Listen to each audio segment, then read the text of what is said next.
Bonjour tout le monde. Alors je fais une réponse à Christelle suite au podcast sur l'allergie, sur le podcast numéro 10. Christelle me demande ce qu'il en est pour les enfants en bas âge qui sont quasiment allergiques de naissance. Alors, je vais essayer de vous faire une réponse le plus simple possible parce qu'il est bien évident que le mécanisme interne qui se met en place très souvent avant la naissance est un petit peu plus complexe que ce que je vais vous expliquer, mais en 15 minutes, je n'ai pas vraiment le temps, on va dire, de disséquer absolument tout le neurofonctionnement qu'il y a derrière. Donc, j'étais pas partie du postulat, mais dans la dernière vidéo, je vous expliquais que tout ce qui est allergie va découler d'une croyance ou d'une émotion très forte qu'on a cristallisée. Alors, qu'est-ce qu'il en est pour les enfants ? Pour les enfants, très souvent, on a une espèce de coopération, de symbiose qui se met en place avec la mère et qui va servir de moyen de messager entre l'enfant et la mère. Alors, quand c'est une naissance, l'enfant va mettre en place un certain nombre de stratégies pour pouvoir satisfaire ses besoins.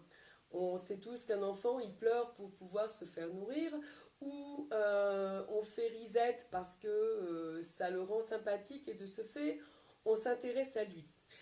Alors, qu'est-ce qu'il en est pour un enfant allergique ? Très souvent, dans ceux que j'ai rencontrés et dans mon cas personnel, puisque je faisais partie de ces enfants allergiques, qu'est-ce qui s'est passé ? Il se passe... je suis en train de me dire que vous m'entendez peut-être mal. J'ai oublié de mettre le casque. Est-ce que vous m'entendez mieux ? Donc, je disais pour les enfants allergiques de naissance, qu'est-ce qui va se passer ? Il va se passer une sorte de coopération entre la mère et l'enfant. Alors très souvent, elle va commencer avant même la naissance et l'enfant va trouver via l'allergie une manière d'attirer l'attention de sa mère, voire d'accaparer l'attention de sa mère en fonction des situations. Alors, qu'est-ce qu'on met en place quand on est enfant ? Quand on est enfant, on va chercher à nourrir ses besoins. Les besoins, quels sont-ils ?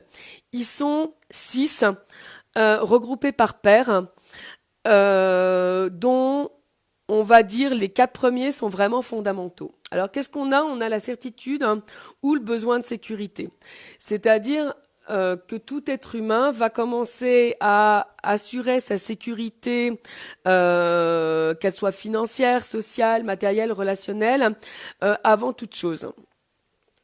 En face de ça, on a un autre besoin qui est celui de la variété et l'insécurité. Donc, qu'est-ce qui va se passer ? Quand on est un bébé, on a besoin de sécurité, la variété et l'insécurité ne nous intéressent pas, ça nous angoisse. Donc, quand on va... Merci Katharina, oui, j'avais oublié de mettre mon casque. Quand on va se retrouver en insécurité, l'allergie va permettre de ramener beaucoup plus vite l'adulte vers nous. Parce que forcément, on comprend bien que quand on se déclare une crise d'asthme, il va tout de suite attirer l'adulte vers le bébé. Donc c'est une manière... Alors encore une fois, c'est complètement inconscient, ça se met en place pour satisfaire des besoins. Donc le bébé va trouver à travers l'allergie une certaine sécurité ou une certaine réponse à son besoin de sécurité. Le deuxième et le quatrième besoin qu'on nourrit, c'est le besoin d'individualité, de sens, ou à l'opposé, le besoin de connexion et d'amour et d'amour. Donc là, on comprend tout de suite le lien qui va pouvoir s'instaurer entre la mère et l'enfant. Et le vecteur allergie est très agréable et très rapide puisque qu'est-ce qu'on fait quand un enfant va mal ? On le prend dans ses bras, on le serre contre soi. Donc là, soudainement, l'enfant va pouvoir nourrir son besoin de sécurité et en même temps son besoin de connexion à l'autre. Donc, ce que j'ai oublié de vous dire tout à l'heure, c'est que plus une stratégie, on va appeler l'allergie une stratégie. Plus une stratégie va remplir 2, 3, 4, 5 ou 6 besoins, plus elle va être confortable pour l'être humain. Et ça, c'est valable également pour nous à l'heure actuelle, pour nous adultes. Donc, on va toujours chercher, il faut toujours regarder derrière tous nos actes et se dire que derrière tous nos actes, on va aller chercher à satisfaire la majorité de ces 6 besoins. Donc, plus une stratégie remplie de besoins, meilleure elle est. Alors, entendons-nous bien, elle est meilleure pour satisfaire le besoin immédiat. Je ne dis pas qu'à long terme, elle est bonne. Elle est juste bien sur le moment. Donc, en 3 et 4, on a donc les deux opposés, qui est le besoin social et de sens et d'individualité, et à contrario, le besoin de connexion à l'autre et d'amour. Et les deux derniers besoins qui sont un petit peu séparés, qui vont être le besoin de grandir et d'évoluer. Donc très souvent, c'est ce qui va passer par l'apprentissage. Et puis l'autre besoin, ça va être le partage et la contribution. Donc là, en effet, on est un petit peu détaché au niveau de l'allergie. Donc l'enfant, il va surtout chercher à satisfaire les 4 premiers besoins. Et l'allergie répond très très bien à ces mécanismes parce que il remplit le besoin d'individualité, parce qu'un enfant allergique, il se place en retrait par rapport aux autres enfants. Si on a une fratrie, par exemple, moi j'avais 2 sœurs, mes 2 sœurs n'ont pas de problème de santé. Enfin, n'ont pas eu jusqu'à un certain âge de problème de santé. Donc je me retrouvais, ça satisfaisait, l'allergie venait satisfaire ce besoin d'individualité. En même temps, via l'allergie, j'avais une connexion à mes parents privilégiés, puisque j'avais cet apport d'amour. Et puis, ça m'apportait également un besoin de sécurité quand il y avait moins de présence, ou quand ma mère était occupée à autre chose, ou mon père occupé à autre chose. Voilà. Donc l'allergie, elle va venir satisfaire des besoins, elle va venir répondre à quelque chose positivement. Faut pas oublier que dans les neurosciences aujourd'hui, on a réussi à prouver que le cerveau réagit par immédiateté. C'est-à-dire qu'il ne va pas aller chercher ce qui à long terme va vous faire du mal, mais ce qui à court terme va vous procurer la satisfaction d'un besoin et un plaisir. Je vais prendre un exemple que certainement beaucoup d'entre vous connaissez, la cigarette. Vous savez tous que la cigarette est mauvaise. Par contre, le cerveau, lui, associe cigarette et plaisir. Donc, il va aller chercher l'immédiateté. C'est exactement la même chose pour l'allergie. Est-ce que l'allergie sert pour l'enfant à satisfaire un besoin immédiat? Quel est ce besoin? Quel est ce besoin qu'il ne trouve pas à satisfaire autrement? Alors, pour aller un peu plus loin, j'ai l'un de mes fils, moi, Kélian, qui avait commencé à mettre ce type de stratégie en place parce qu'il entendait parler d'allergie, parce que il savait que c'était un sujet auquel j'étais sensible, puisque je l'avais été. Et il a commencé à essayer de mettre ça en place en se disant peut-être que c'est une bonne stratégie pour accaparer l'attention de maman quand je suis tout seul. Qu'est-ce que j'ai fait? J'ai fermé toutes les portes. C'est-à-dire qu'au moment où il était allergique, je me détournais de lui, je m'en occupais pas.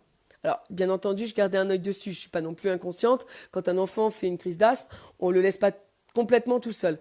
Mais je ne le prenais pas dans mes bras. Je ne lui demandais pas comment ça allait. Je gardais juste un œil sur lui. Et je faisais en sorte de m'occuper de son petit frère pour pas aller nourrir le besoin d'individualité. Donc, et Kélian, il me l'a fait 2 fois. Et puis, ça a été terminé. Alors aujourd'hui, il sait mettre des mots sur certaines émotions parce qu'il le faisait dans certains cas très particuliers quand il avait une tristesse. C'est d'ailleurs ce que j'expliquais dans la dernière vidéo. Quand il avait une tristesse qui était trop forte, il ne savait pas l'exprimer et il l'exprimait de cette manière-là par une crise d'asthme, par une crise d'allergie quelconque. Donc j'ai coupé la satisfaction des besoins et le cerveau a enregistré que finalement c'était pas une stratégie acceptable. Ce qui fait qu'aujourd'hui, il a mis en place un autre mécanisme qui est de venir me voir avec sa bouille la plus triste possible, de petits coquers à la Disney, Caprillo, et puis de venir me dire maman ça va pas, maman j'ai besoin de parler. Voilà. Et là, j'établis le contact social, je le prends à part, je l'éloigne de son frère pour satisfaire son besoin d'individualité. Il a sa connexion à sa maman et puis je vais l'écouter, je vais lui accorder du temps, on va en discuter et on va laisser monter l'émotion et la laisser passer. Voilà. J'espère que j'ai répondu à ta question, Christelle. Je t'en remercie.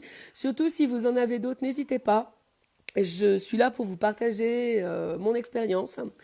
sur ce sujet. J'ai quand même vécu 23 ans avec l'allergie, avec d'énormes allergies. Et aujourd'hui, mon but, c'est de partager un maximum pour essayer, on va dire, d'invalider les statistiques de l'OMS parce que je hurle quand je vois que d'ici 2025, 20%, 25% de la population sera allergique. Pour moi, c'est juste une aberration parce que l'allergie, pardon, est juste une somatisation d'une émotion qu'on n'a pas laissé passer. Voilà, je vous souhaite de joyeuses fêtes de Noël, j'allais dire de Pâques, n'importe quoi, de joyeuses fêtes de Noël. Et puis, je vous retrouve jeudi pour le podcast habituel. Merci beaucoup, à bientôt.